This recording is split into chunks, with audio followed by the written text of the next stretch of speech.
Buenos días a todos y todas quienes nos están acompañando en este espacio. Bienvenidos al webinar El Derecho a la Educación Inclusiva en América Latina.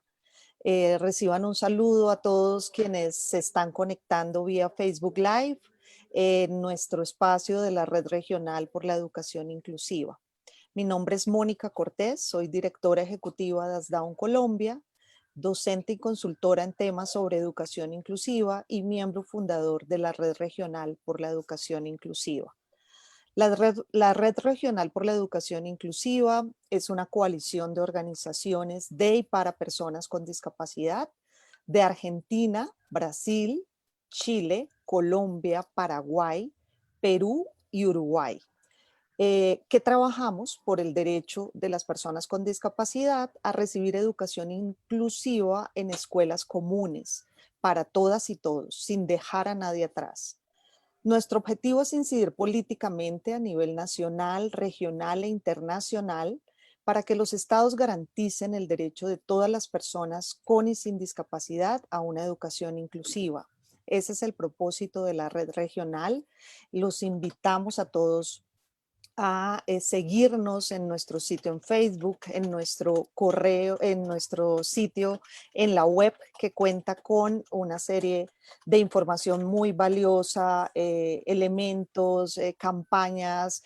Nos acogemos a los mandatos internacionales, en particular a la Convención sobre los Derechos de las Personas con Discapacidad, en su artículo 24, y por supuesto, al Objetivo de Desarrollo Sostenible 4.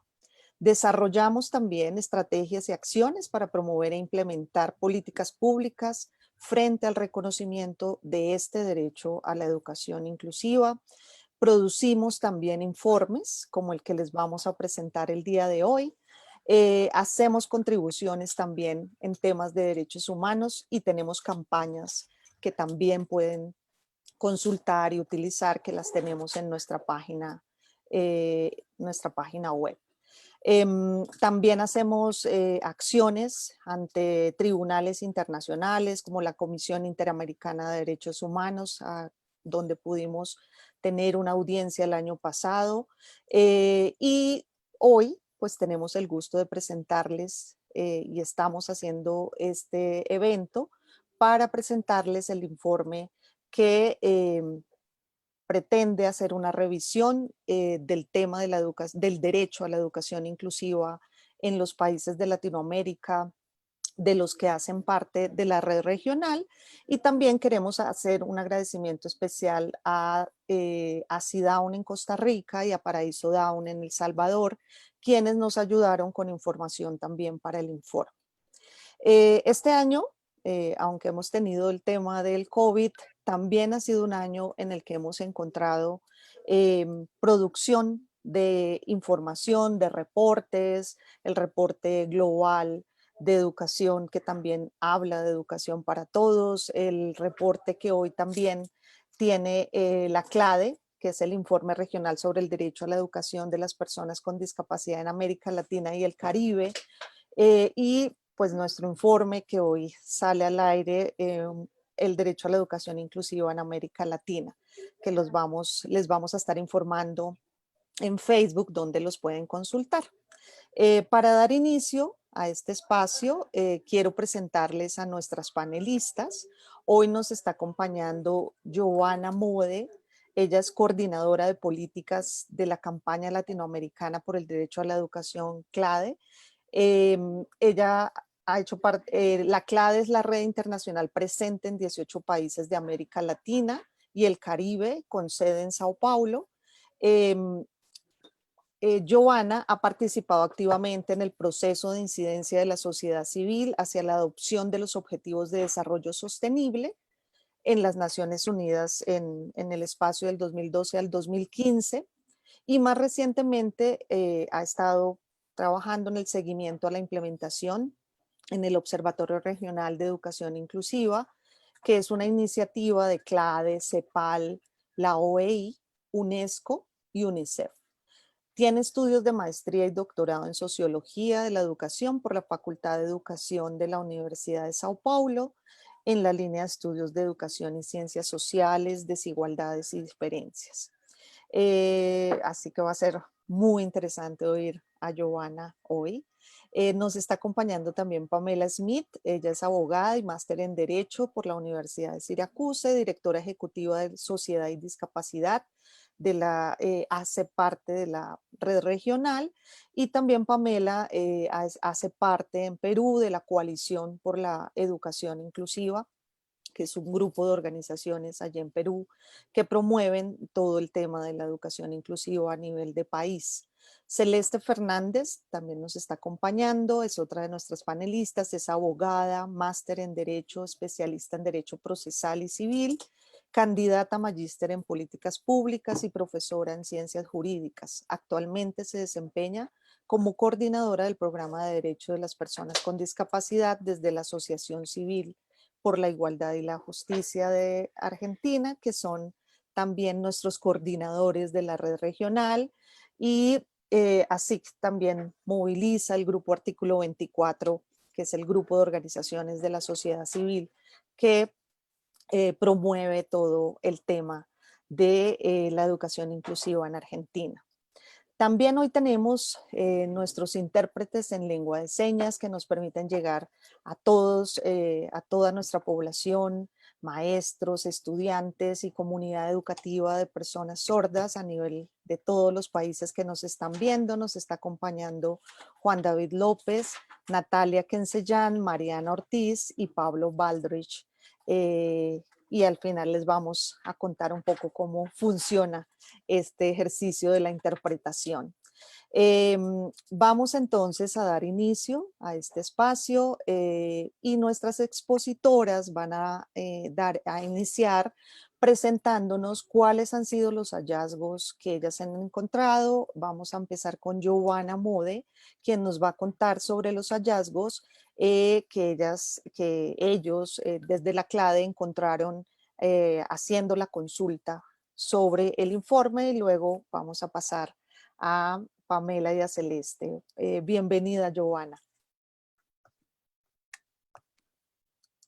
Muchas gracias.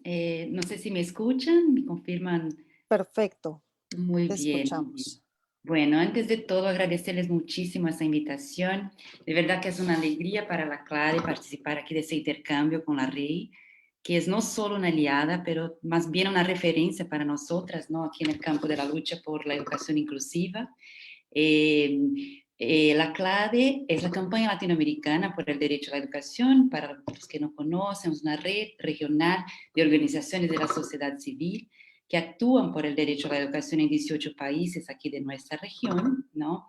Y justamente hace quizás más de 10 años ya que hemos venido expresando nuestras preocupaciones aquí con el tema de la educación, del derecho a la educación de las personas con discapacidad, ¿no? Hemos venido observando las múltiples barreras físicas, económicas, la prevalencia de una visión estereotipada de las poblaciones, es decir, la subsistencia ahí de políticas basadas todavía en un modelo más médico de la discapacidad, la falta de priorización en presupuestos públicos, entre otros tantos desafíos.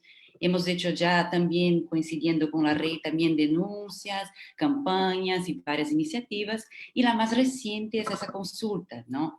Entonces, aquí la lanzamos ese año, en 2020, el inicio de año, pero es un ejercicio ya de varios años anteriores, inspirado en parte, ¿no?, en dos procesos internacionales que estaban vigentes en su momento. Uno de ellos, la adopción de los Objetivos de Desarrollo Sostenibles, ¿no?, en 2015, y luego, y muy especialmente, en la adopción de la Observación General número 4 del Comité sobre los Derechos de las Personas con Discapacidad. Entonces, un poco inspiradas en esos procesos que estaban en marcha, pensábamos, quizás podríamos hacer un ejercicio de consulta a organizaciones de sociedad civil, universidades, comunidades educativas, docentes, familias, ¿no?, incluyendo ahí, por supuesto, los que trabajan más de cerca y las mismas personas con discapacidad, invitarles a un gran ejercicio ahí de consulta, ¿no?, preguntando cómo estamos, qué desafíos tenemos, qué recomendaciones tienen, etc. Entonces, lo hicimos, ¿no? Pusimos en marcha en 2017, pasamos ahí varios meses recogiendo información, llegamos a recibir más de 200 respuestas, tanto de personas como de organizaciones también, de 19 países. Entonces, eso ayudó muchísimo a entender mejor ese panorama, ese nuestro contexto actual.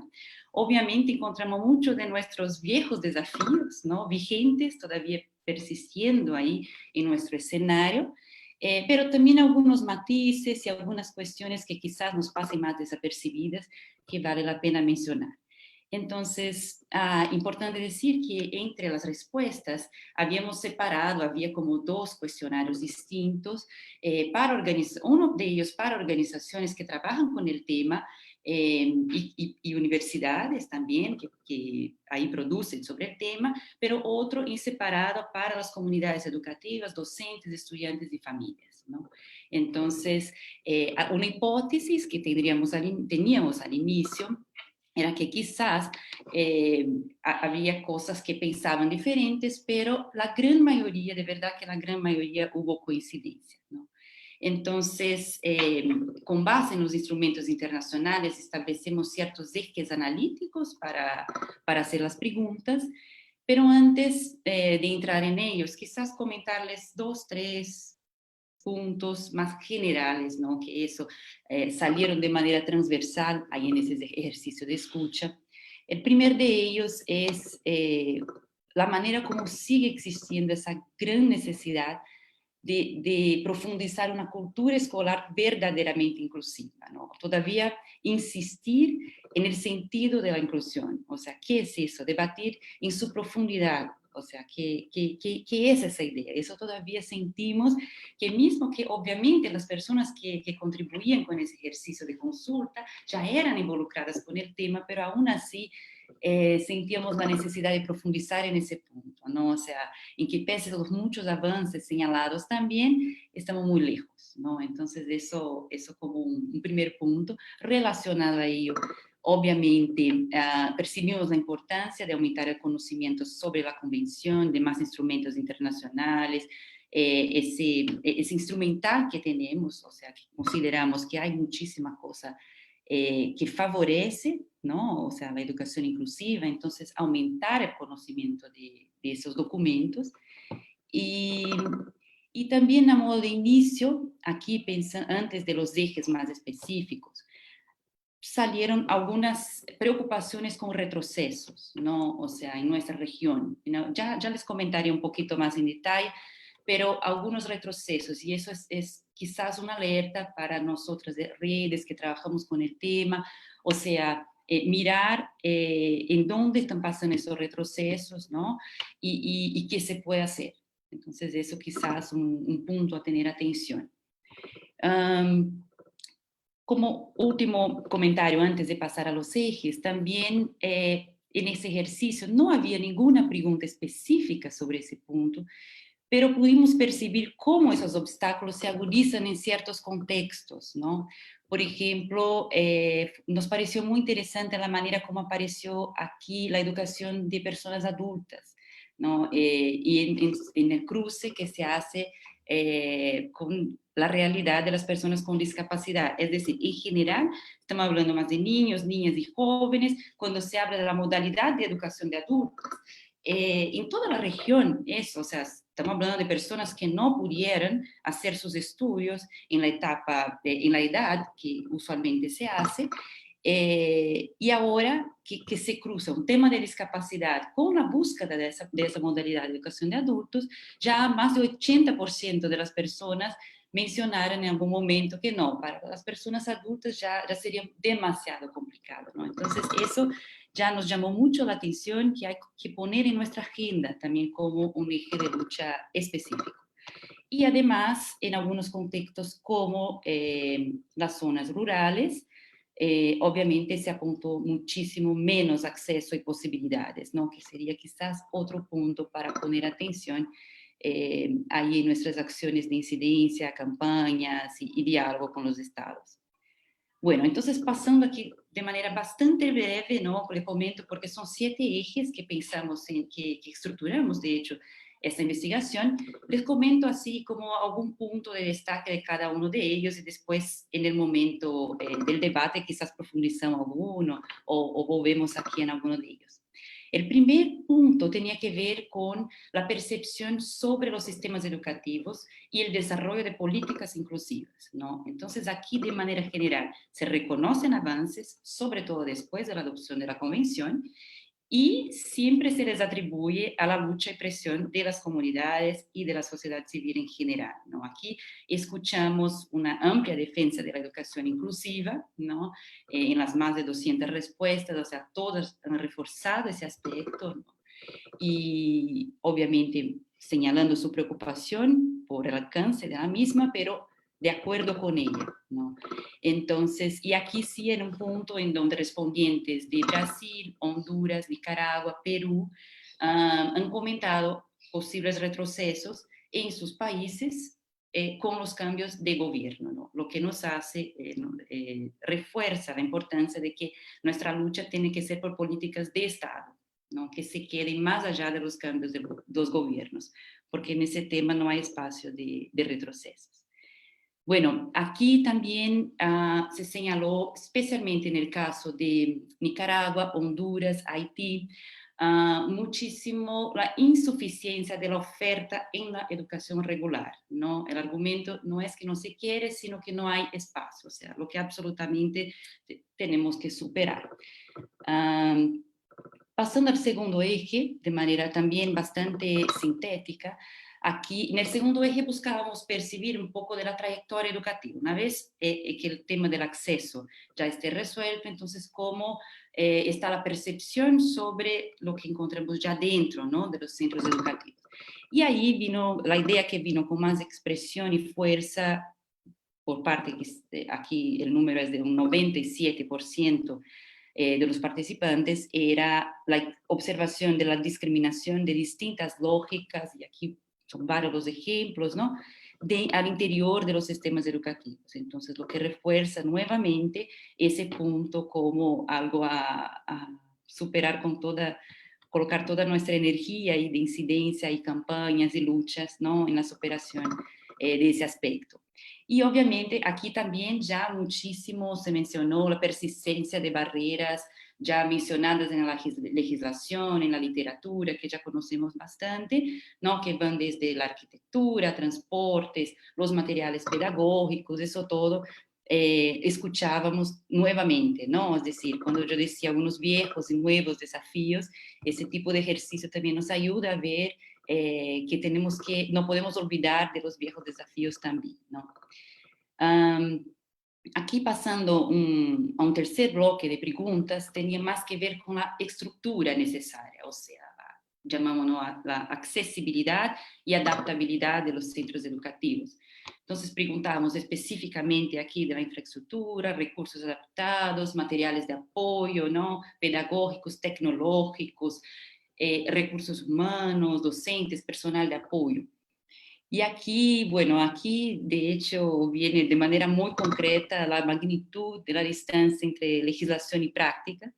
Apenas el 14% de las comunidades educativas consideraban buena, ¿no? Esa estructura que ellos vivencian, ¿no? Porque aquí estaríamos hablando del grupo que está dentro de escuelas, y en el grupo de organizaciones que lo sistematizamos en separado, apenas el 1%, ¿no? Aquí fueron incluso más rígidos con esa percepción.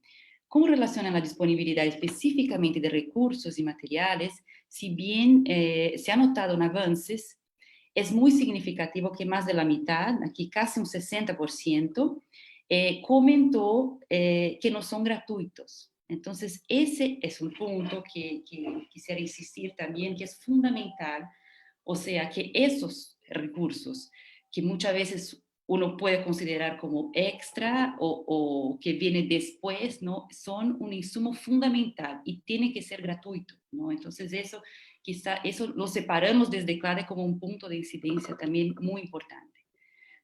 Si bien el tema de formación docente salió de manera transversal en todas las preguntas, también dejamos en separado una específica sobre el tema de formación docente y aquí claro, lo que más nos llama la atención es que poquísimos, ¿no? O sea, aquí un 5% del grupo de las comunidades educativas consideraban la formación docente, tanto inicial como continuada, la consideraban como apropiada o suficiente, ¿no? Entonces, y aquí recordando que estaban los mismos docentes respondiendo, ¿no? Entonces, obviamente ese tema hay, creo que también las colegas lo van a mencionar, aquí hay gran espacio para ampliar la conversación.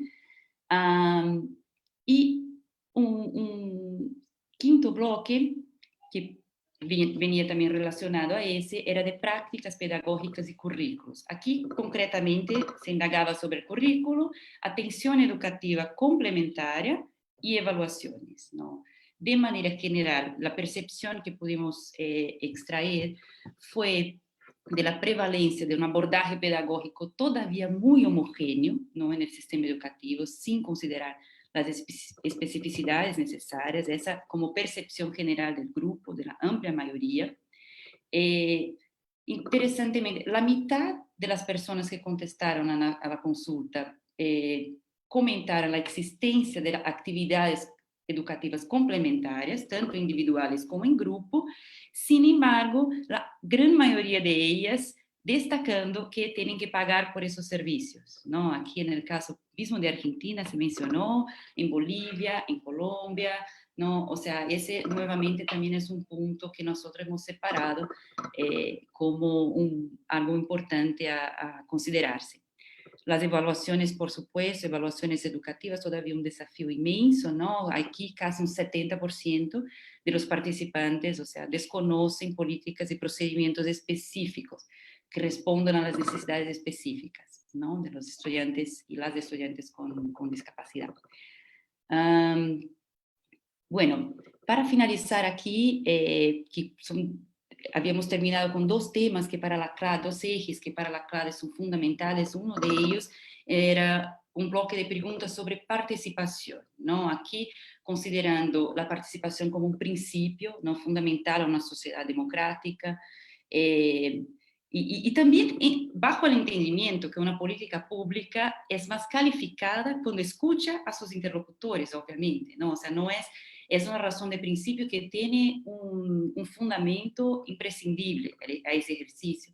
Entonces, conocer ahí si existían espacios de participación, ¿no? Cómo las personas consultadas veían ese aspecto, especialmente en la elaboración, monitoreo y evaluación de políticas públicas dirigidas a las personas con discapacidad, ¿no? Claro que aquí más acotado el campo de la educación.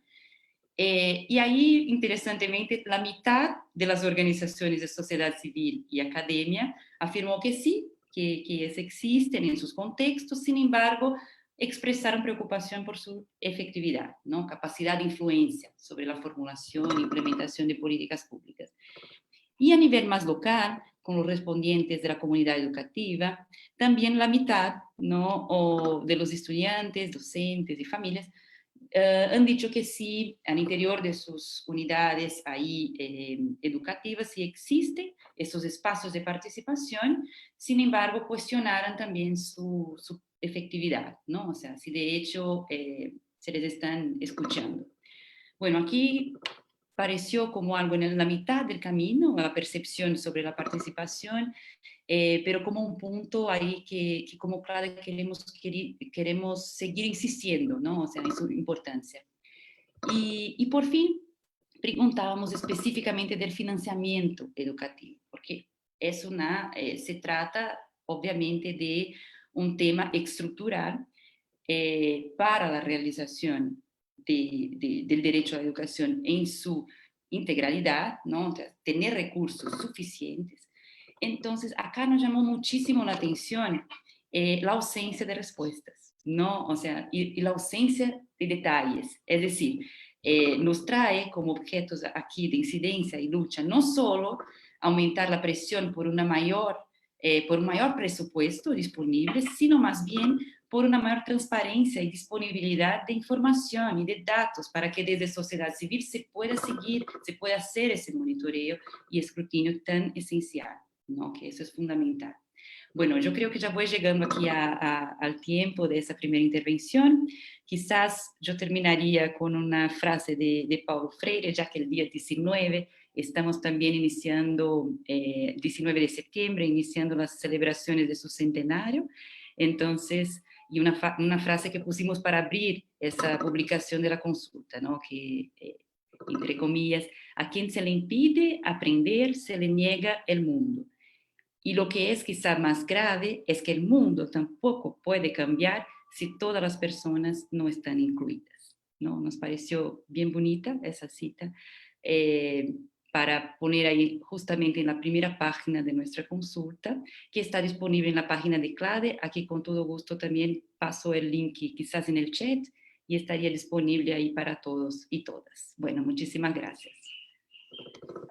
Muchísimas gracias, Giovanna. Sin duda, información muy valiosa tenemos para nuestros gobiernos, ¿no? Nuestros gobiernos latinoamericanos en términos de todo lo que arrojó esa importante consulta. Vamos a pasar al informe de la red regional. Va a empezar con nosotros Pamela Smith. Tienes la palabra, Pamela. Bienvenida.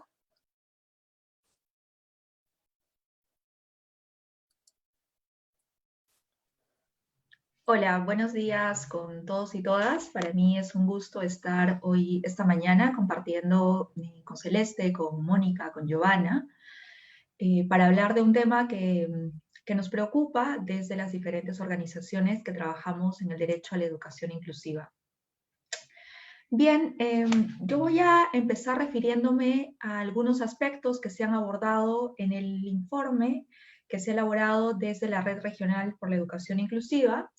Y tengo que mencionar que el objetivo de este informe fue evaluar la normativa, las prácticas que se vienen realizando en los diferentes países de la región, y creo que existe cierta coincidencia en que las barreras se comparten, y en este ejercicio de evaluar lo que ocurría en diferentes países también se puede pensar en cómo se aborda esto de una forma articulada y compartida, ¿no? Cómo las soluciones también pueden ejercerse o pueden pensarse desde un ejercicio colaborativo. Entonces, en este informe se documentan algunos aspectos. Yo particularmente me voy a referir a lo que tiene que ver con la legislación, con el acceso a la escuela regular y también con los apoyos y con los ajustes. Entonces, creo que como marco, este informe recoge que los países que han sido partícipes, además de los miembros de la Red Regional por la Educación Inclusiva, también Costa Rica y El Salvador han estado integrando este informe, y todos estos países han ratificado la Convención Internacional sobre los Derechos de las Personas con Discapacidad. Y esto trae implícitamente una serie de obligaciones en adecuación normativa y adaptación de ciertas prácticas para dar respuesta a las obligaciones que emergen de este artículo. Entonces, de la evaluación creo que se puede concluir que la legislación, existen dos frentes, ¿no? Uno en el que se consagra el derecho a la educación inclusiva de forma contundente, y algunos países que aún mantienen o regulan mediante la ley la convivencia de los sistemas regulares y los segregados para las personas con discapacidad.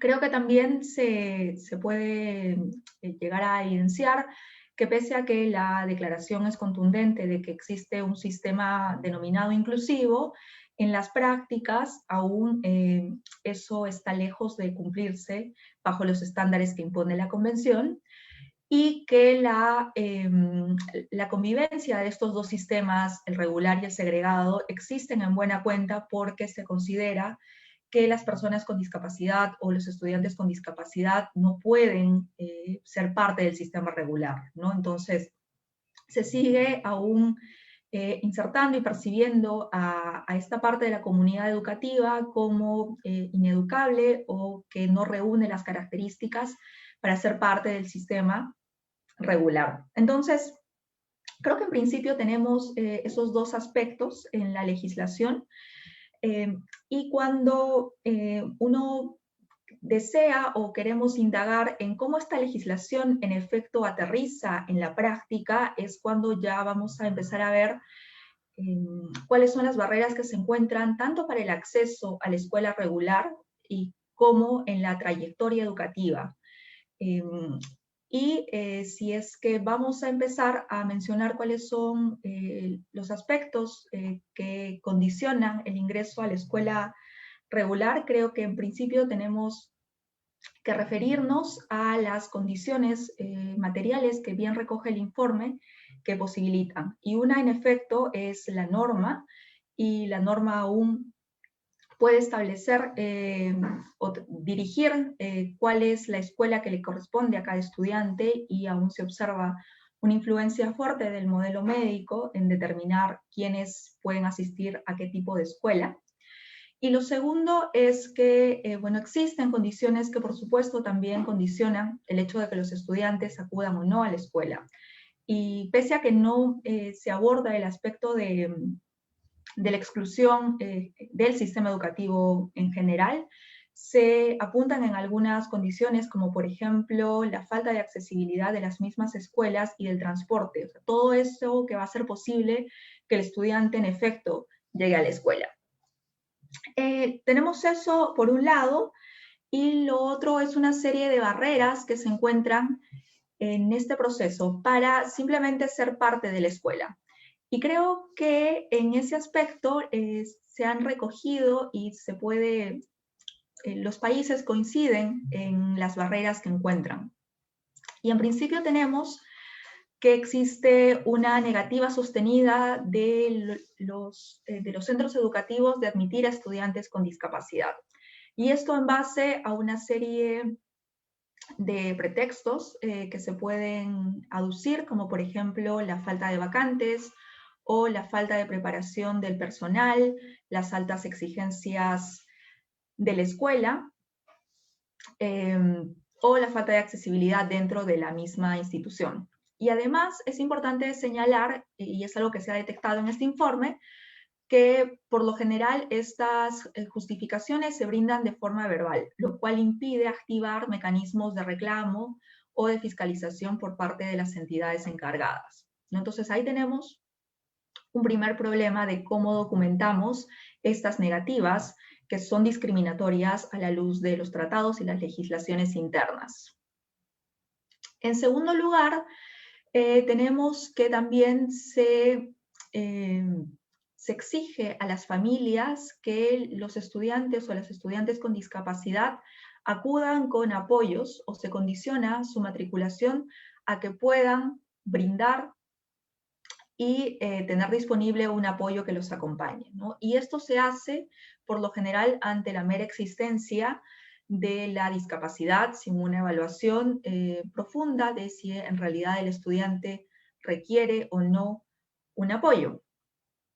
Y esto, por supuesto, nos lleva luego a pensar en cómo es que se proveen los servicios de apoyo y por qué la matrícula se condiciona a la existencia de un recurso humano que en muchos casos tiene que ser cubierto por las familias.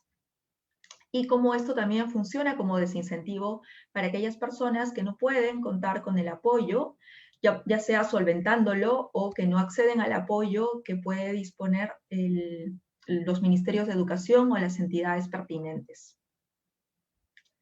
Creo que por otro lado es importante mencionar que también existen condicionantes o que se le exige a las familias que abonen costos mayores al del resto de los estudiantes, simplemente por la existencia de la discapacidad y porque se justifica de esta forma que se brinden ciertos apoyos o ajustes razonables. Entonces, de nuevo, esta es otra barrera que funciona como desincentivo para algunas familias, particularmente para aquellas que tienen escasos recursos, para continuar con el ingreso en la escuela. Por otro lado, tenemos también que la imposición de las evaluaciones basadas en diagnósticos médicos es otro de los condicionantes con los que se encuentran las familias de la región para matricular a los estudiantes.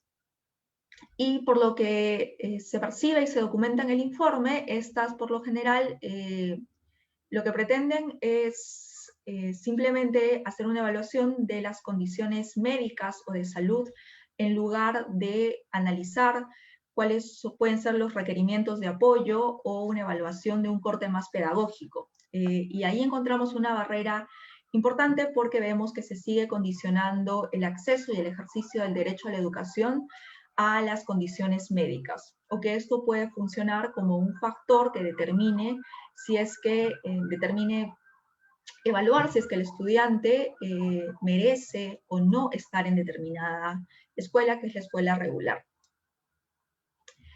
Y finalmente, una práctica con la que también se ha encontrado en la elaboración del informe tiene que ver con que existen acuerdos que pueden tomar las familias y las escuelas en las cuales se indican ciertas restricciones a la participación y a la integración o a la inclusión del estudiante en la comunidad educativa.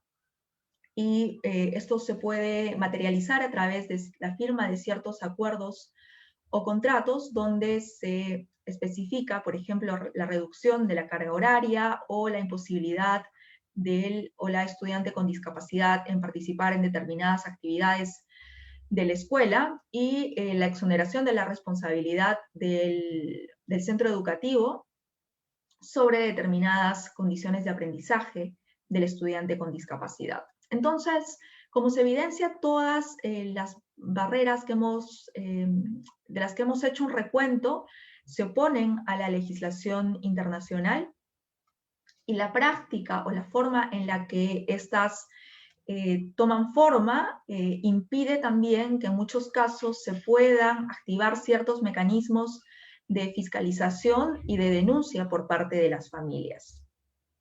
Esto sin contar con que puede existir cierta asimetría entre la interacción de las familias con los centros educativos. Entonces, creo que es una práctica que es necesario tener en cuenta y que se tiene que leer en conjunto con las cláusulas de rechazo, que si bien recogen muchos sistemas educativos, hemos visto que pueden volverse inoperantes en la medida en que no se pueda contar con evidencia de que estas prácticas existen, porque por lo general son comunicadas de forma verbal o no existen otras formas de lograr que se ponga en evidencia el hecho de que se practiquen. Y finalmente, para no excederme con el tiempo, voy a referirme a algunos aspectos que se han recogido sobre el tema de apoyos y ajustes razonables. Y creo que este es un tema sumamente extenso y que de por sí solo podría convertirse en una conversación. Sin embargo, voy a apuntar en algunos aspectos que me parecen importantes. Creo que existe sobre este tema en particular una diversidad de medidas y también algunos aspectos que es necesario analizar. Por ejemplo, quiénes son las entidades que proveen el apoyo, cómo es que este apoyo se provee y finalmente si este apoyo es idóneo, y son algunas de estas consideraciones las que aborda bien el informe. Y creo que se detecta que en casi todos los países de la región existe una insuficiencia en la prestación de los apoyos.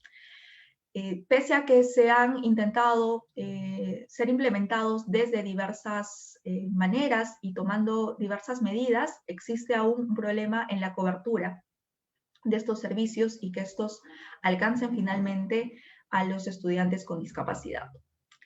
Por otro lado, creo que tenemos un problema de quién brinda el apoyo, y creo que la pregunta sobre quién brinda el apoyo también nos lleva a reflexionar en cómo es que se brinda este apoyo. Entonces, en muchos casos tenemos que este apoyo es brindado desde la escuela regular. En muchos otros casos, el apoyo es brindado desde las escuelas especiales y en algunos casos desde los servicios de salud. Entonces, todas estas medidas o estas diferencias en la prestación de los apoyos o de la entidad detrás de prestar apoyos, nos ponen diferentes dilemas. En principio, de que estos estén condicionados a las características médicas o diagnósticas, por ejemplo, de la persona, o que si están prestados desde la escuela especial, por ejemplo, también no respondan necesariamente con un modelo que es el que apuesta en la Convención por el modelo de inclusión y de valoración de la diversidad. Por otro lado, y en la escuela regular, cuando estos son prestados por la escuela regular, creo que nos encontramos con un problema de falta de cobertura, pero también de idoneidad de estos apoyos. Entonces, creo que estas cuestiones son importantes de discutir.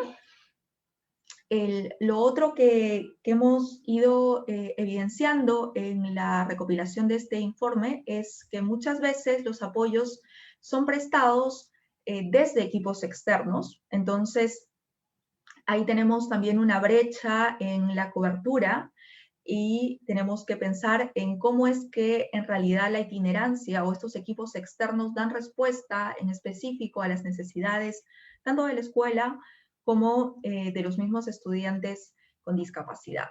Y Giovanna lo ha mencionado por ahí, pero en efecto otro tema importante es el financiamiento de estos recursos. En muchos países existe o se brinda financiamiento específico a las escuelas tras comprobarse que existen estudiantes con discapacidad y en muchos casos existen planes o estrategias para proveer el apoyo desde los ministerios de educación o desde los gobiernos locales, ¿no? Como es, entiendo, el caso de Colombia.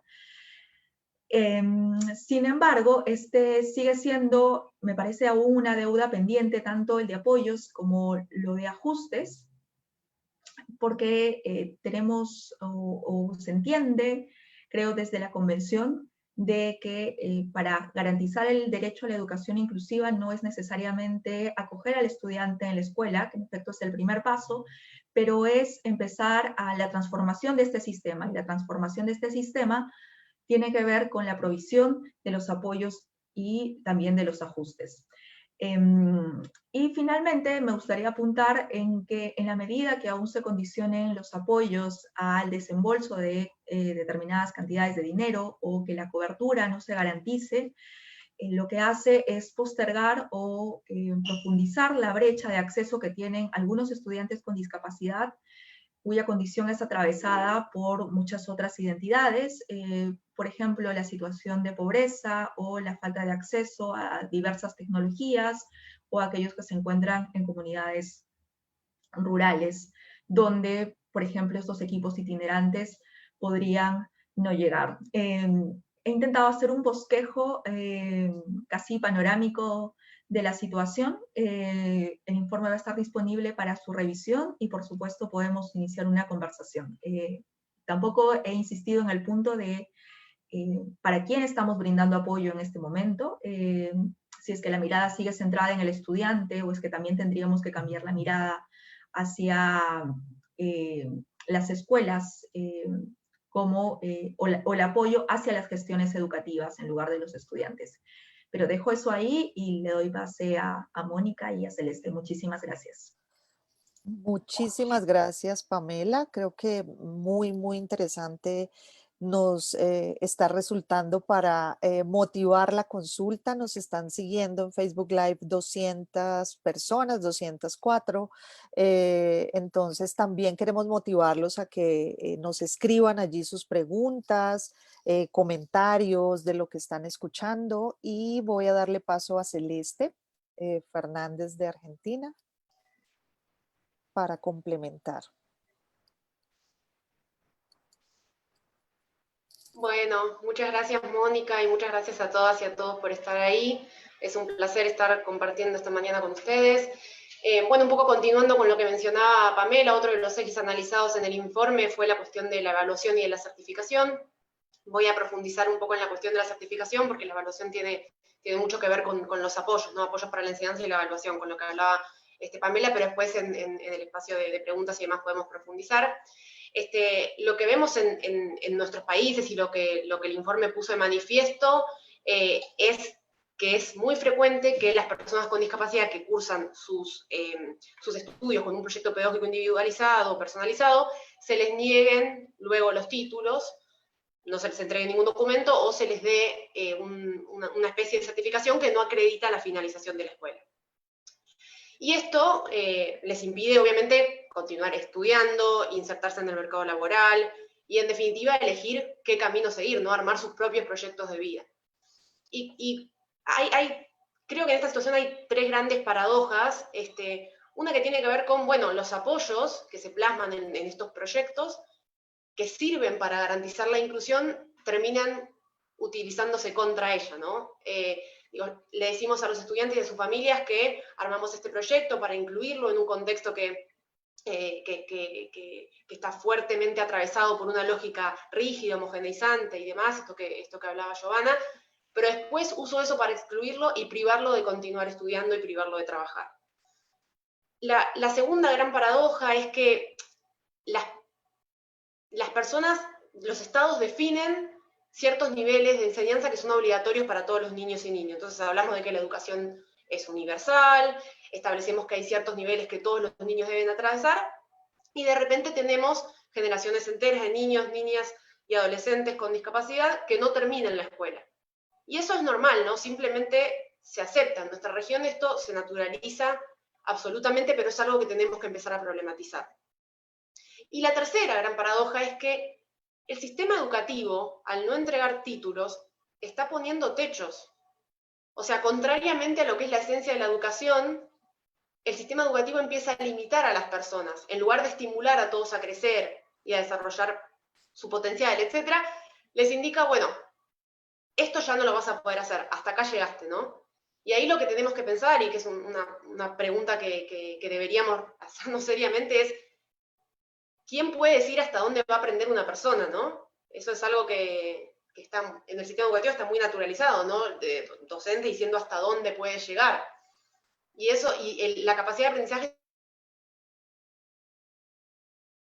limitada. Entonces, siempre que demos las oportunidades para aprender, ese aprendizaje se va a producir. Entonces, esta situación de falta de entrega de títulos y demás vulnera el derecho a la formación superior, a la enseñanza a lo largo de toda la vida, al trabajo, a la vida independiente, a la inclusión en la comunidad. Todos derechos que están reconocidos por la Convención sobre los Derechos de las Personas con Discapacidad. Entonces, y en este punto es muy importante tener presente lo que dice el Comité sobre los Derechos de las Personas con Discapacidad, lo que dijo en 2016 en su observación general número 4, en donde se establece que las personas con discapacidad tienen derecho a certificar sus capacidades y logros en igualdad de condiciones. Otro de los ejes analizados es el tema de la formación del personal escolar, que también lo mencionaba Giovanna. Este es uno de los desafíos más grandes que tenemos hoy, ¿no? Es frecuente que docentes y directivos de la escuela común y especial no conozcan el modelo social de la discapacidad, la convención. Acá, bueno, en esta conversación hay muchos que seguro están en tema, pero digo, hay muchos otros que no. Entonces, lo que vemos es que muchas veces se resisten a implementar apoyos, se niegan a responsabilizarse por el aprendizaje del estudiante, recomiendan la derivación a escuelas especiales. Este modelo médico del que hablaba Pamela sigue fuertemente arraigado. Entonces, este argumento de no estoy preparado es muy común, ¿no? Es el argumento que se usa por excelencia para negar vacantes a estudiantes con discapacidad.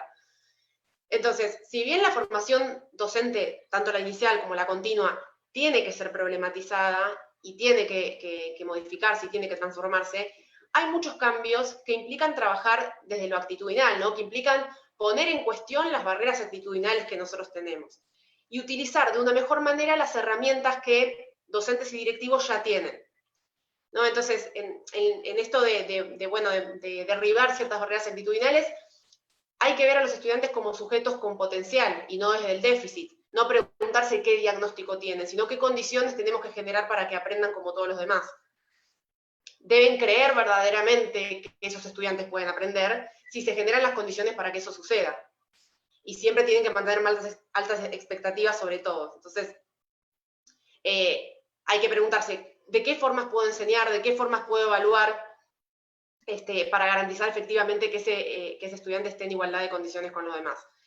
Y tenemos que dejar atrás la pedagogía normalizadora, ¿no? Dejar de esperar que todos los alumnos aprendan lo mismo, del mismo modo y al mismo tiempo. Animarse a pedir recursos a la dirección de la escuela. Escuchar a los estudiantes y a sus familias, ¿no? Eso también es muy importante. Hay como una visión adultocéntrica, según la cual pareciera que los estudiantes no tienen nada que decir sobre sus procesos educativos. Y lo tienen porque son los protagonistas de sus procesos educativos. Y hay que animarse también a consultar a otros docentes, ¿no? A trabajar en equipo. La educación inclusiva tiene que ver esencialmente con un trabajo colaborativo, y esto lo dicen muchísimas investigaciones que se han realizado en el campo de la educación. Entonces, la cuestión de la heterogeneidad de las aulas está hace mucho instalada en el campo de la educación, y hay acuerdos sobre eso.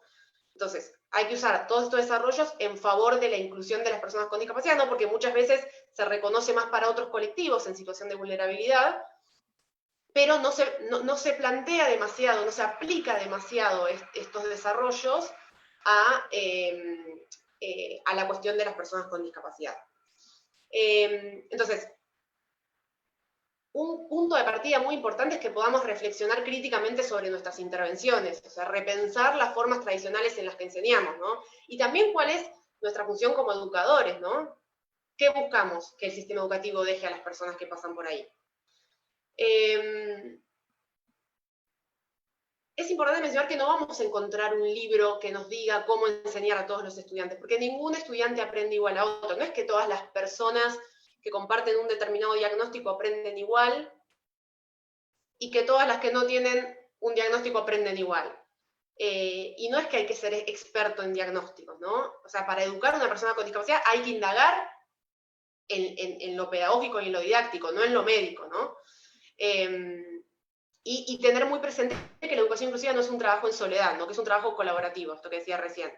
Y que en definitiva, a incluir se aprende incluyendo. Entonces, para poder incluir yo tengo que conocer a los sujetos de aprendizaje, tengo que trabajar permanentemente con ellos para detectar sus fortalezas e identificar los obstáculos que mis intervenciones como docente están creando o profundizando.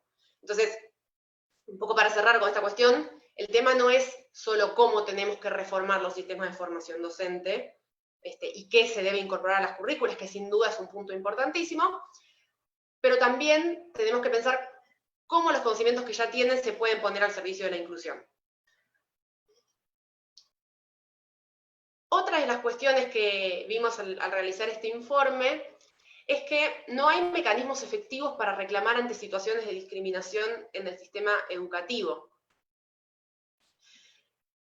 En general, los estados de la región no controlan adecuadamente cómo accionan las instituciones educativas, y cuando las personas van a reclamar se encuentran con funcionarios que se niegan a intervenir, que no tienen conocimiento del derecho a la educación inclusiva, que les recomiendan, bueno, cuando los rechazaron, bueno, acudir a otras escuelas a ver si tienen suerte y los aceptan. Entonces, en muchos casos, la única vía para subsanar esas situaciones de discriminación es la presentación de demandas judiciales, con el costo en tiempo y en dinero que eso implica, ¿no? Entonces, para el resto de las personas es impensado tener que judicializar el derecho a la educación, algo tan básico como eso, ¿no? El acceso a la educación para las personas con discapacidad y sus familias, esto es normal. Conocemos familias que tienen que recorrer decenas de escuelas, conseguir y costear los apoyos, escribir notas a la escuela, pedirle cosas a los docentes, retirar a los niños de la escuela antes. La sensación es que todo es un reclamo. Reclamar para ingresar a la escuela, para tener el título, para que se garanticen asistentes para la enseñanza, para que pueda ir la misma cantidad de horas que el resto de los niños, para que pueda pasar de grado. Entonces, todas funciones que son del Estado y de las instituciones educativas terminan siendo de las familias, ¿no? Y eso genera una situación de mucho agotamiento y de mucha frustración. Esa desresponsabilización termina repercutiendo negativamente en las familias. Y finalmente, el último eje que analizamos en ese informe fue el de la falta de datos sobre la situación educativa de las personas con discapacidad.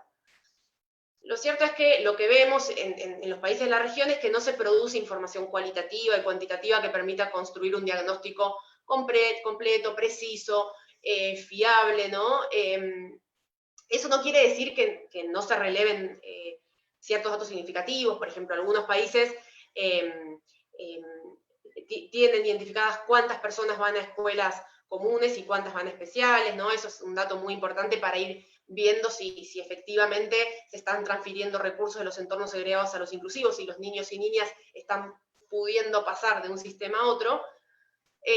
Pero sacando algunos datos específicos, existen muchas falencias estructurales para entender cómo están estos niños en las escuelas y conocer en detalle los obstáculos que están experimentando y la magnitud de esos obstáculos. Entonces, ¿qué resultados están teniendo los estudiantes con discapacidad? ¿Cómo son sus trayectorias educativas? ¿Están avanzando? ¿Están adquiriendo los conocimientos y habilidades que les permiten competir en el mercado de trabajo? ¿Cuántos están fuera de la escuela? ¿Qué tan accesibles son las instituciones educativas? ¿Qué tipos de apoyos ofrece el sistema? ¿Son suficientes? ¿Son los que se necesitan? Desde la REI hicimos un informe sobre la disponibilidad de datos para el monitoreo del Objetivo de Desarrollo Sostenible número 4, que es el de educación inclusiva, equitativa y de calidad, que también los y las invito a consultarlo, tomando principalmente insumos del Instituto de Estadísticas de UNESCO y de la CEPAL. Y ahí lo que se ven son tres cuestiones fundamentales. Por un lado, que pocos países cuentan con datos para calcular los indicadores del ODS 4. Puntualmente es el 43% de los países solamente, o sea, menos de la mitad. Lo segundo que vimos es, bueno, una falta de desagregaciones importante también. La información exigida por los indicadores globales y temáticos no está desagregada por discapacidad.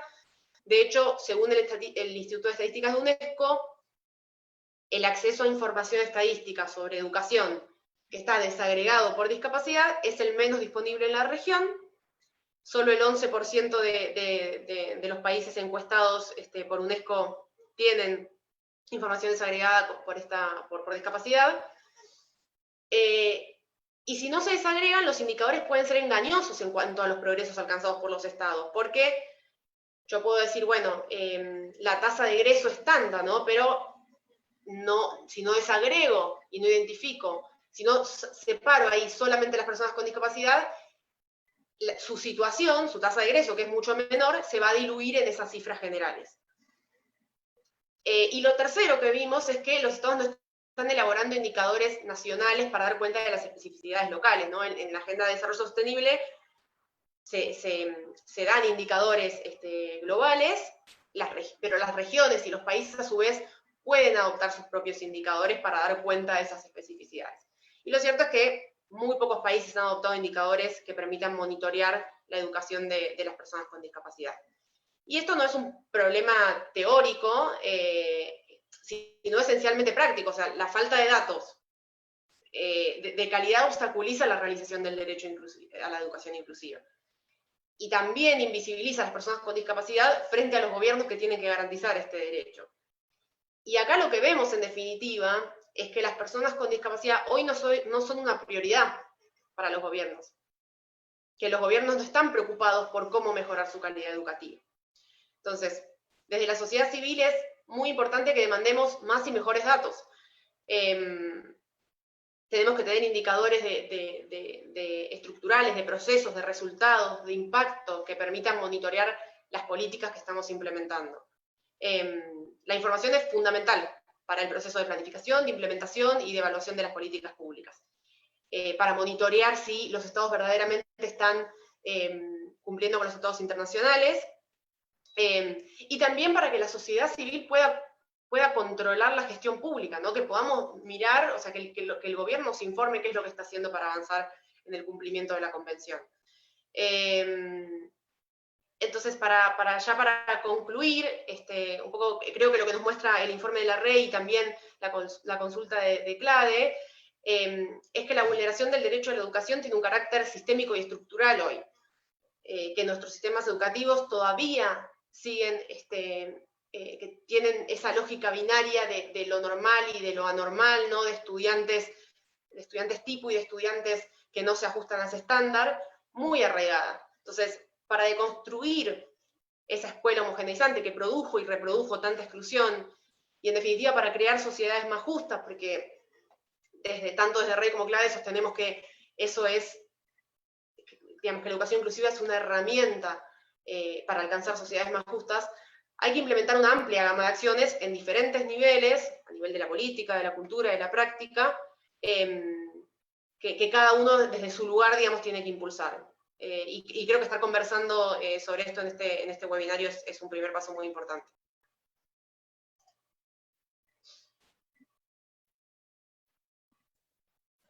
Muchas gracias, Celeste. Sin duda, creo que nos muestra un panorama estas investigaciones muy relacionado y a veces impresiona las barreras que enfrenta la educación inclusiva a nivel de otros países de Europa, como nos lo muestran también reportes como el de la Alianza Internacional y el reporte de la UNESCO. Todo, digamos, transversal, denota todavía un modelo médico muy impregnado, digamos, en toda la práctica, en todo lo que tiene, desde el acceso a poder estar con una plaza, con un cupo en una escuela, está atravesado y transversalizado casi que en todos los procesos, según estas investigaciones, muy desde la mirada y el condicionamiento de las características de las personas. Entonces creo que hay un desafío muy grande hablando de educación inclusiva, estamos hablando desde hace 30 años y creo que la identificación de las barreras, de las situaciones que se tienen que mejorar están claramente definidas en estos panoramas de estos informes, pero me gustaría pasar a que nuestras invitadas nos hicieran también una suerte de recomendaciones que como sociedad civil, desde las organizaciones, porque también vale la pena aclarar que estos informes se construyeron no solamente con la revisión documental que proveen los ministerios de educación, las leyes, las normas que tienen en todo lo relacionado con la educación inclusiva, sino que también se hicieron consultas desde organizaciones de la sociedad civil, de personas con discapacidad, la academia y muchos otros actores hicieron parte de estas consultas. Entonces, quisiera que empezáramos a dar unas recomendaciones a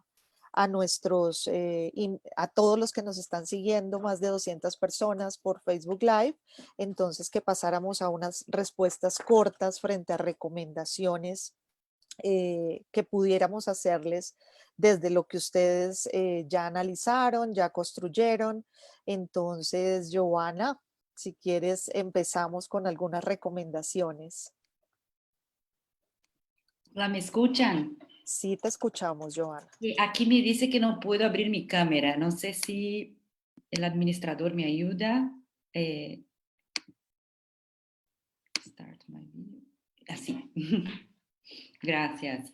Bueno, aquí, desde ese ejercicio que les comentaba al inicio, ¿no? De la consulta, nosotros tratamos de recabar algunas recomendaciones, en ese caso pensadas específicamente para diálogo con los estados, ¿no? Más que todo.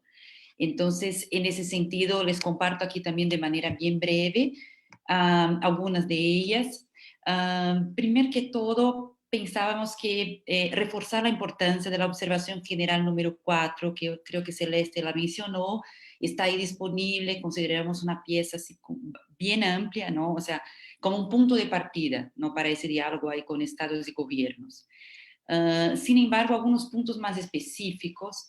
Primero, en lo que tiene que ver con el más estructural e inmediato, ¿no? Obviamente, la superación de la insuficiencia en la oferta de la educación regular, mencionada en varios casos ahí de la consulta, la oferta gratuita, ¿no? O sea, eso como un punto bien importante de recomendación. Y claro que aquí pensando en planes y transformaciones, ¿no? O sea, en un contexto de escuelas especiales, ¿cuál es el plan de acción e inversión para que entonces podemos contar con las escuelas regulares con amplia disponibilidad para todos y todas aquí? Entonces, algo por ahí desarrollamos esa reflexión también y de manera muy incisiva la prohibición de los procesos de selección de acuerdo a los tipos de discapacidad, ¿no? Eso escuchamos, la persistencia de esa lógica aquí en centros públicos y privados, ¿no? En ese ejercicio de la consulta, y eso es algo que destacaríamos también como una violación muy explícita. Y ahí también pensando que muchas veces por ser colegios privados piensan que tienen, bueno, una cierta autonomía en ciertos aspectos, entonces quizás en esas recomendaciones para los estados reforzar la importancia de la reglamentación del sector privado, de su accionar, ¿no? De manera que sí se garantice el derecho humano a la educación para todos y todas, ¿no? Eso que mencionaba Celeste, de la negativa del ingreso de estudiantes, o sea, que es muy común, hay varios testimonios con eso, ya es una práctica que debe ser prohibida incluso en centros privados, ¿no? Entonces ahí, en ese diálogo con estados, es muy fundamental insistir en ese punto. También en ese diálogo con estados, yo diría la importancia de políticas públicas que pongan atención a las múltiples interseccionalidades, es decir, yo mencioné el caso de poblaciones rurales, el caso de la educación de personas adultas, por ejemplo, podría mencionar el caso de personas migrantes, varios otros, pensar especificidades en términos de políticas públicas también para esos casos, ¿no? Bueno, eso pensando más en acceso, sin embargo, una vez garantizado ese acceso, claro que insistir con eso que ya hay en la legislación internacional como puntos fundamentales, la disponibilidad de arquitectura, transportes accesibles, los materiales pedagógicos, ¿no? Eso que decían también las compañeras anteriormente, reconocimiento de la trayectoria a través de acreditación adecuada, es un punto fundamental, ¿no? Y especialmente poner en marcha una estrategia potente de formación inicial y continuada de docentes, ¿no? Ese punto, insisto, en una lógica menos de capacitación y más de que considerar a los docentes como son parte integral de la construcción de esos entornos inclusivos que queremos construir, ¿no? O sea, son co-creadores de esa estrategia. Sin las y los docentes no hay ninguna posibilidad, o sea, de tener esos entornos inclusivos que tanto queremos, ¿no? Entonces, esa estrategia es fundamental y en esas recomendaciones a los estados yo pondría muy alto, ¿no? Y finalmente, ese ejercicio de participación, porque si no se les escucha a las poblaciones todas que estamos hablando, es imposible tener ahí recomendaciones calificadas, ¿no? Entonces, seguir insistiendo en la importancia de la participación directa en los espacios de toma de decisión, en los espacios de construcción de políticas públicas, ¿no? En el nivel macro, desde el internacional, también en el nacional, local, y en los mismos centros, ¿no? Eso es bien importante. Y los estados tienen que fomentar esa participación, ¿no? Muchas veces eso no es natural, eso tiene que abrir esos espacios, tienen que escuchar qué se está diciendo, ¿no? Desde sociedad civil, desde las comunidades educativas también. Insistir finalmente en el tema de la transparencia también relacionado a ese de la participación. Tener ahí los datos, tener ahí sobre todo de presupuestos, ¿no? Que mencioné anteriormente, con fácil acceso para el seguimiento por parte de sociedad civil, por parte de las comunidades educativas, de manera que se pueda hacer un diálogo informado y calificado, presentando las demandas y insistiendo en la realización de ese derecho. Muchas gracias, Giovanna. Vamos a darle la palabra a Pamela para que nos dé las recomendaciones.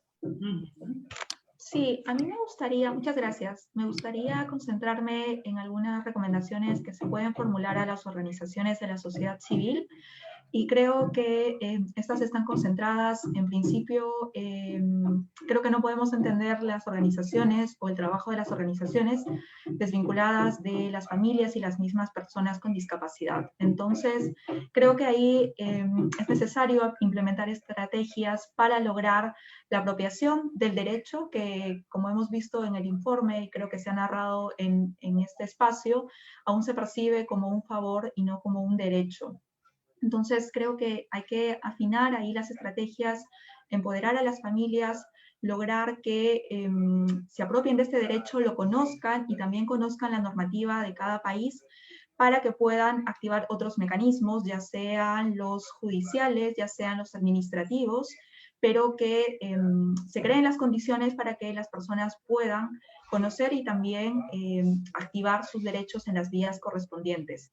Por otro lado, creo que las familias pueden visibilizar cuáles son las barreras que se enfrentan en la práctica, porque hemos visto que en muchos casos existe también un divorcio entre lo que dice la legislación y el deber ser, versus lo que ocurre en la práctica y cómo en la práctica se materializan determinadas circunstancias que son contrarias a la ley, pero que no quedan documentadas, dado ese escenario, los tomadores de decisiones no pueden implementar otras medidas, o no existe una voluntad de implementar otras medidas. Y creo que lo otro que ha mencionado también Celeste es generar información y acercarse a otras organizaciones para activar estos mecanismos, ¿no? Pueden ser los judiciales, los administrativos y también los de solicitudes de información.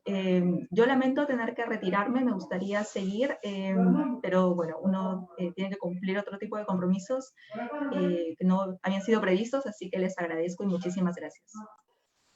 Gracias, Pamela. Muchas gracias por tus aportes y de todas formas aquí estaremos, si hay cualquier pregunta muy específica para Pamela, se la haremos llegar y agradecemos muchísimo su participación en este espacio en nombre de la red regional. Vamos a seguir con Celeste, que nos va a dar también un punto sobre recomendaciones a los gobiernos, a los ministerios. Bueno, muchas gracias, Mónica, de nuevo.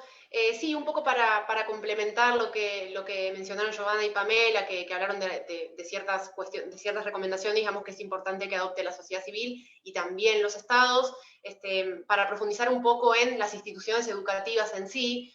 Creo que uno de los puntos centrales que docentes y directivos y directivas tienen que tener presentes es esto que mencionaba antes, el cambio de actitud, ¿no? Esto de dejar de mirar desde el déficit.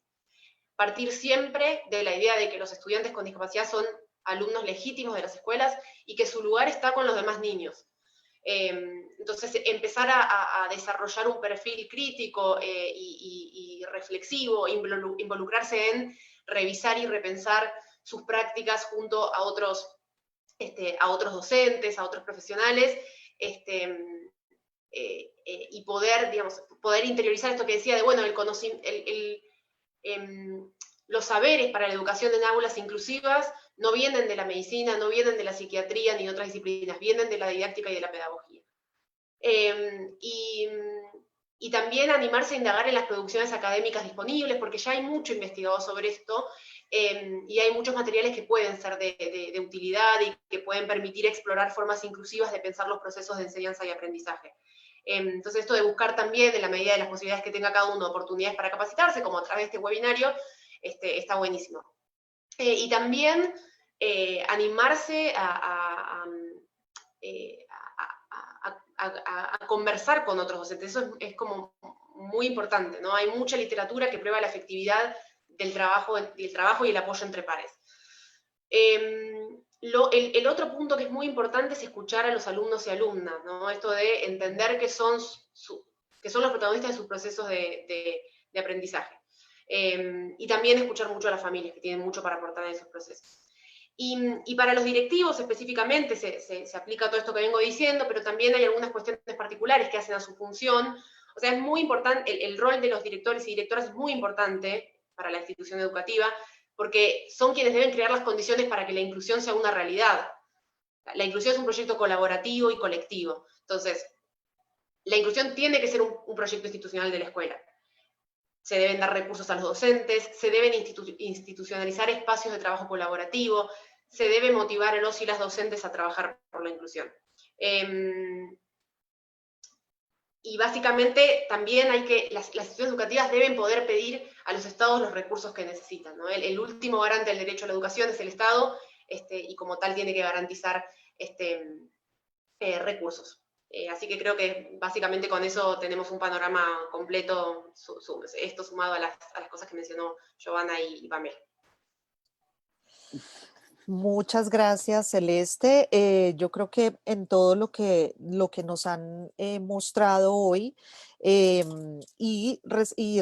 chequeando, digamos, un poco las preguntas que también nos han llegado vía Facebook Live, hay unas preguntas relacionadas, o por lo menos hay una muy relacionada con si la exclusión o las vivencias de las personas con discapacidad a nivel educativo se pueden relacionar con otros, con las vivencias también o la exclusión que viven otros grupos poblacionales, como los niños en la ruralidad, los niños indígenas, los niños con orientación sexual diferente.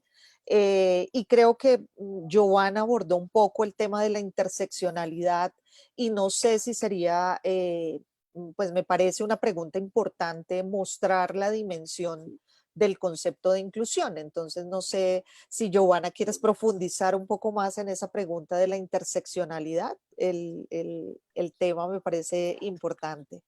Claro, me parece una excelente pregunta, ¿no? Yo había como comenzado a mencionar un poco ese tema. De hecho, porque eso tiene que ver con la esencia misma de la escuela, o sea, la esencia misma de los sistemas educativos, ¿no? O sea, porque muchas veces se piensa la inclusión como un proceso, una moda pedagógica que viene después de que todo, y no, o sea, estaríamos hablando de la esencia misma de pensar, no es una retórica, ¿no? Eso desde CLAD hemos venido insistiendo mucho, o sea, eso tiene que ser el fundamento, ¿no? Y, porque claro, pensando que la escuela moderna es un poco creada a partir de una noción ficticia, ¿no? De un alumno modelo ideal que se insiste en llamar de normal, que no existe, eso no existe, ¿no? O sea, entonces toda la lógica y la discusión de la diversidad, de las diversidades todas que tenemos, viene y se instala después para, ya pensando en una escuela que ya tenía esa otra lógica, ¿no? O sea, entonces, nada, esa es la esencia misma. Yo creo que pensar la inclusión en una llave para todos los colectivos, o sea, todas las personas, pensar ahí exactamente eso de que es bueno. Muchas veces se dice, no, porque es bueno para las personas que tienen discapacidad, y nosotros, no, para todos y todas. Eso estamos hablando de ese aspecto universal del derecho humano a la educación, ¿no? Entonces yo creo que ahí está quizás la llave más importante para pensar ese debate, ¿no? Pensar en diálogo con las múltiples exclusiones que tenemos y que no son pocas en nuestra América Latina y el Caribe. Muchas gracias, Giovanna. Sin duda, nos muestras que el concepto de inclusión es un concepto mucho más amplio y que trasciende pues la simple vinculación con las personas con discapacidad, ¿no? Porque pareciera que a veces nuestros ministerios de educación entendieran que incluir es simplemente aceptar o dar cabida a estudiantes con discapacidad, y significa entender la diversidad en toda su dimensión y en todo lo que esto implica. Yo quisiera hacerle a Celeste una pregunta que nos llega del público de Facebook, de cómo sería eso de cambiar, que los apoyos no fueran para el niño, sino hacia otros entornos en la escuela. O sea, cómo se interpreta ese cambio de paradigma, porque es un cambio fuerte de paradigma de no estar centrado en el niño, sino en el entorno escolar. Entonces, cuéntanos, Celeste, cómo puede ser esas sugerencias y recomendaciones. Exacto, sí, es una pregunta súper interesante porque, bueno, tiene que ver con pensar los apoyos de otra manera, ¿no? En lugar de pensar un profesional trabajando aisladamente con el estudiante, que es lo que pasa en buena medida en nuestra región, ¿no? Es muy común ver que el niño o niña con discapacidad está segregado al interior del aula regular, ¿no? Eso es como trabajando con una currícula paralela, sin que el docente de aula se responsabilice por su aprendizaje.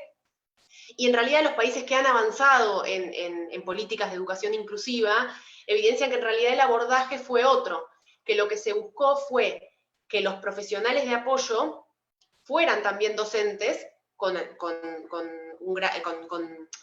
un proceso de especialización posterior y apoyaran a los docentes de clase. Entonces, que en lugar de trabajar aisladamente con el niño o niña, lo que en general va en detrimento de su inclusión con el resto de la clase, se trabaje directamente con los docentes. Y que el docente de aula, el mismo que educa a todos los estudiantes, pueda también estar educando al alumnado con discapacidad. Y en muchos países eso ha demostrado ser muy, muy efectivo. Incluso hay algunos países en los cuales el docente digamos, se asignan docentes de apoyo independientemente de la cantidad de niños y niñas con discapacidad que haya en el aula, porque es un apoyo para el docente y para poder abordar la heterogeneidad que hay en el aula, independientemente de los motivos.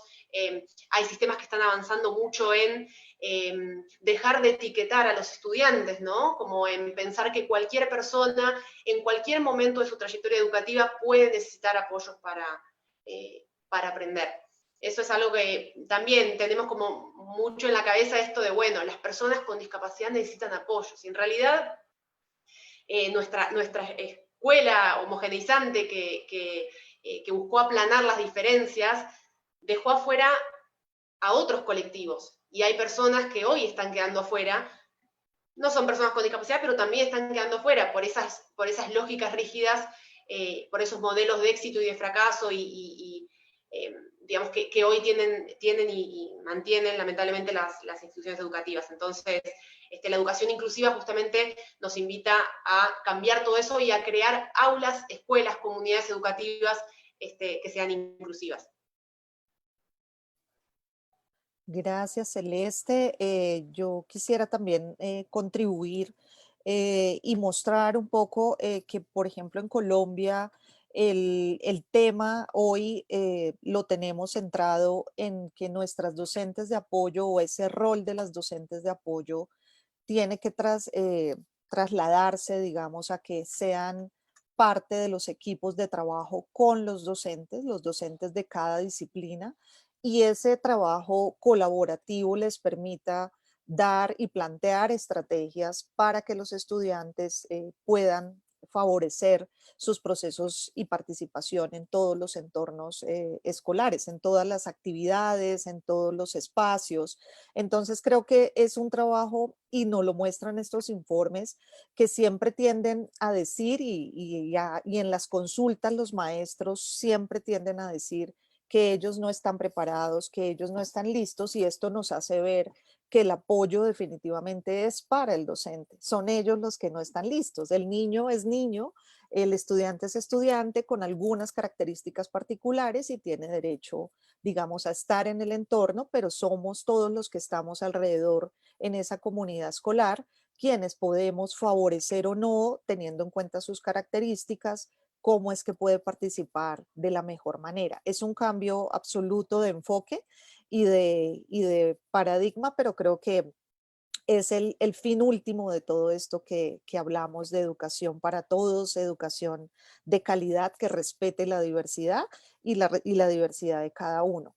Hay una pregunta muy relacionada y particularmente para Colombia en términos de que cómo se ha trabajado con las familias, y yo creo que a nivel de todos los países de Latinoamérica es una asignatura pendiente. El Ministerio de Educación Nacional en este tiempo de pandemia incluso expidió, y hay un documento, incluso Asdaun lo publicó por ahí en las redes, un documento específico de trabajo con las familias, de cómo vamos a tener en cuenta las familias y un reconocimiento de que las familias tenemos que hacer parte en todos los procesos, y creo que pues habría que revisarlo y ver qué tanto se apropia, porque también desde nuestra perspectiva y desde el trabajo que hacemos a veces los gobiernos diseñan y establecen muchos documentos que a veces se quedan en el papel y no trascienden a la apropiación que deben hacer las secretarías de educación o los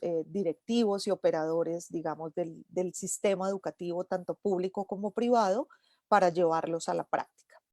Creo que mucho de todo esto sigue pasando y que pues es una acción conjunta que debemos hacer tanto sociedad civil para seguir digamos, haciendo visible nuestra necesidad, apoyándonos, trabajando conjuntamente. Creo que el movimiento, y también esta es una recomendación que hacemos, creo que el movimiento de personas con discapacidad también tiene que unirse mucho más fuerte en pos de exigir este derecho a la educación. A veces pareciera que la población incide o trata de participar dependiendo de su especificidad, y creo que es hora de unir mucho más nuestras fuerzas y de ser un colectivo más sólido y más consolidado, que exija y favorezca la educación de todos los niños y las niñas sin excepción. Creo que esa es una tarea que tenemos desde el movimiento. Ya llegando a nuestro final, queríamos también mostrarles cómo la interpretación que se está llevando a cabo en este momento, en este espacio, se hace desde la, la participación de cuatro personas que había nombrado al inicio, que han estado acompañándonos, así veamos solo una, siempre en pantalla, han visto dos, pero creo que es importante que Pablo nos cuente un poco cómo funciona para que también todos nos enteremos de todo lo que significa la interpretación en lengua de señas. Pablo. ¿Qué tal? Buenos días a todos. Les cuento brevemente cómo es la forma de trabajo. Mariana y yo somos intérpretes de lengua de señas argentina que recibimos el mensaje de las disertantes, lo pasamos a lengua de señas argentina, como está haciendo Mariana en este momento, por un sistema paralelo de comunicación, o por WhatsApp, o por alguna tablet, y los intérpretes del sistema de signos internacional, en este caso Natalia y Juan, toman la información que nosotros les enviamos y ellos la reproducen en sistema de signos internacional. El trabajo es en duplas, nosotros estamos con Mariana apagados con nuestras cámaras para no interferir con el desarrollo de las actividades, y solamente figuran en pantalla Natalia y Juan, que son los protagonistas, digamos, de la interpretación en sistema de signos internacional. Ese es el trabajo que hacemos en este momento, pero el equipo está conformado por 4 personas.